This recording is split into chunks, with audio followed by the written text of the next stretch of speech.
शीर्षक बजट का बंटवारा। लेखक Madan Mohan, global humanity mission. कहानी। किसी भी संगठन के लिए बजट निर्धारण एक महत्वपूर्ण और संवेदनशील कार्य होता है, खासकर जब संसाधन सीमित होते हैं। विश्व मानवता मिशन एक गैर-लाभकारी संस्था थी जो समाज में शिक्षा और स्वास्थ्य के क्षेत्र में काम कर रही थी। इस संस्था के पास सीमित बजट था और उसे हर साल अपने कार्यों को प्राथमिकता देने के लिए बजट का बंटवारा करना पड़ता था। इस बार बजट के बंटवारे को लेकर कुछ असहमति उत्पन्न हो गई थी। कर्मचारी और उनके दृष्टिकोण।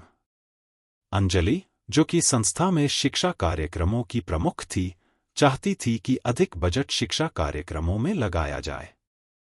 उसका मानना था कि शिक्षा के माध्यम से ही समाज में दीर्घकालिक बदलाव लाए जा सकते हैं। दूसरी ओर संदीप, जो स्वास्थ्य विभाग का प्रमुख था, चाहता था कि अधिक बजट स्वास्थ्य परियोजनाओं में लगाया जाए। उसका तर्क था कि स्वास्थ्य की स्थिति में सुधार से ही लोगों का जीवन स्तर बेहतर हो सकता है और संस्थान का प्रभाव भी बढ़ सकता है। अंजलि और संदीप के बीच इस मुद्दे पर तीव्र बहस शुरू हो गई। दोनों अपनी अपनी परियोजनाओं को सर्वोपरि मानते थे और एक दूसरे के विचारों का विरोध कर रहे थे। इस असहमति ने संगठन के भीतर तनाव पैदा कर दिया था और कार्यों की दिशा को लेकर उलझन पैदा हो गई थी। विवाद का समाधान। किसी भी संगठन के लिए इस प्रकार के विवाद का समाधान करना जरूरी होता है ताकि काम में रुकावट न हो। संस्थान के निदेशक मदन मोहन ने इस स्थिति को संभालने के लिए एक मीटिंग बुलाई। मीटिंग में उन्होंने अंजलि और संदीप दोनों से कहा, हमारे पास सीमित संसाधन हैं और यह समय है जब हमें अपनी प्राथमिकताओं का पुनर्मूल्यांकन करना होगा। हमें एक ऐसा रास्ता खोजना होगा जिससे दोनों क्षेत्रों को बराबरी से महत्व मिले, लेकिन साथ ही हमें अपने संसाधनों का सही उपयोग भी करना है। मदन मोहन ने दोनों पक्षों से यह भी पूछा कि क्या वे मिलकर एक साझा समाधान पर काम कर सकते हैं जो दोनों के दृष्टिकोण को संतुलित करे। इसके बाद उन्होंने सभी प्रमुख विभागों के कर्मचारियों को भी शामिल किया और इस मुद्दे पर चर्चा की। समाधान का रास्ता। बैठक में सबसे पहले सभी ने अपने अपने विचार साझा किए। इसके बाद एक रणनीति बनाई गई। यह निर्णय लिया गया कि शिक्षा और स्वास्थ्य दोनों के कार्यक्रमों के लिए बजट का समान वितरण किया जाएगा, लेकिन दोनों के प्रभाव क्षेत्र को ध्यान में रखते हुए। अंजलि और संदीप ने मिलकर एक संयुक्त योजना बनाई जिसमें शिक्षा और स्वास्थ्य दोनों विभागों को आवश्यकतानुसार बजट मिलेगा, लेकिन पहले से चल रहे कार्यक्रमों के प्रभाव का आकलन किया जाएगा। इसके अलावा कुछ धनराशि अनुसंधान और विश्लेषण के लिए भी रखी गई ताकि अगले वर्ष के बजट में सुधार किया जा सके। साथ ही यह निर्णय लिया गया कि दोनों विभागों के प्रमुख एक दूसरे के कार्यक्रमों के बारे में अधिक जानने और समझने के लिए आपसी बैठकें करेंगे ताकि वे एक दूसरे की जरूरतों और प्राथमिकताओं को समझ सकें। इससे दोनों पक्षों के बीच बेहतर सहयोग और संवाद होगा। निष्कर्ष। समाप्ति के बाद संगठन के भीतर के तनाव को शांत किया गया और सभी ने यह समझा कि सीमित संसाधनों का सही उपयोग केवल सामूहिक प्रयासों और समझौते से ही संभव है। अंजलि और संदीप दोनों ने मिलकर काम करने की कसम खाई और भविष्य में ऐसी असहमति से बचने के लिए बेहतर संवाद स्थापित किया। इसने यह साबित किया कि संसाधनों के बंटवारे में यदि सही संवाद, समझ और सहयोग का प्रयोग किया जाए तो किसी भी विवाद का समाधान निकाला जा सकता है और यह संगठन के सामूहिक उद्देश्य को बढ़ावा देता है। संदेश।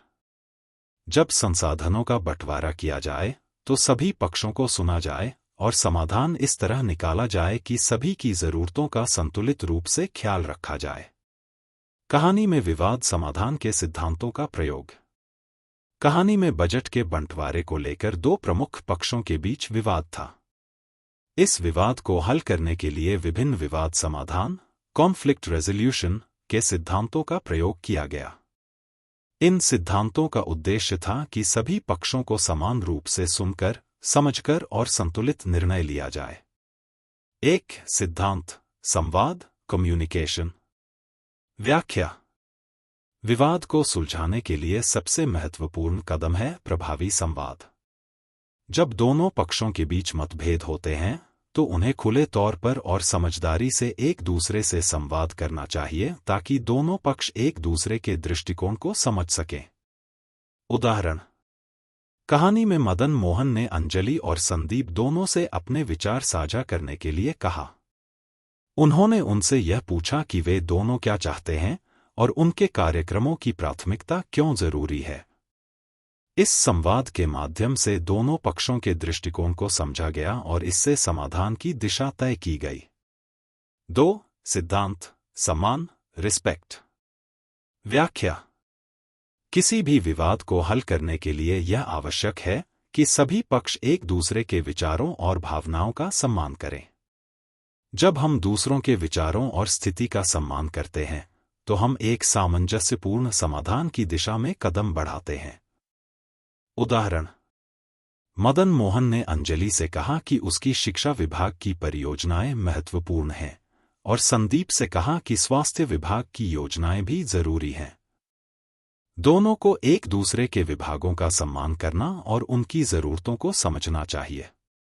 यह समाधान के दौरान सम्मान के सिद्धांत का पालन था। 3. सिद्धांत, सहयोग, कोलैबोरेशन। व्याख्या।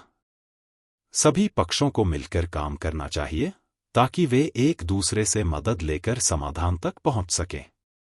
इस सिद्धांत में सभी की जीत का दृष्टिकोण होता है, यानी कोई भी पक्ष पूरी तरह से हारता नहीं है, बल्कि सभी पक्षों को संतुष्टि मिलती है।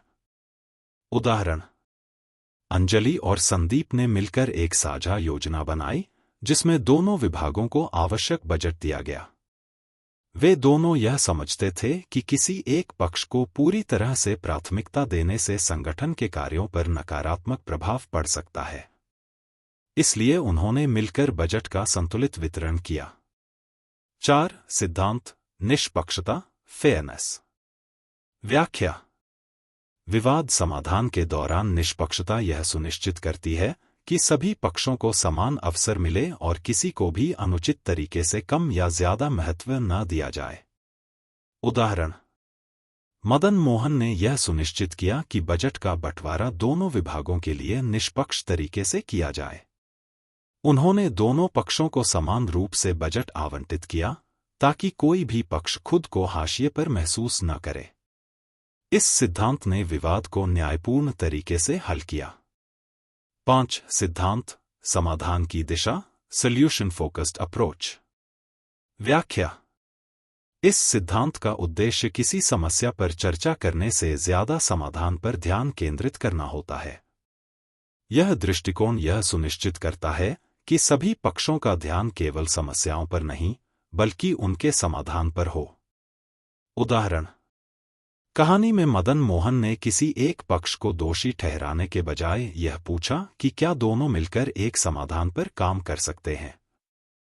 उन्होंने इस समस्या का हल ढूंढने की दिशा में कदम बढ़ाया, न कि विवाद को और बढ़ाने की।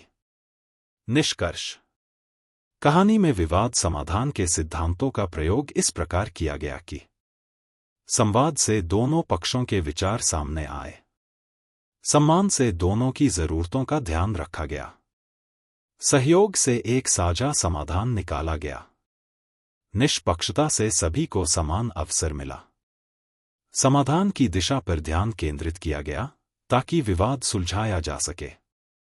इन सिद्धांतों के माध्यम से न केवल संगठन का बजट सही तरीके से बंटवारा किया गया, बल्कि कार्यों के बीच सामंजस्य और सहयोग भी स्थापित हुआ। धन्यवाद।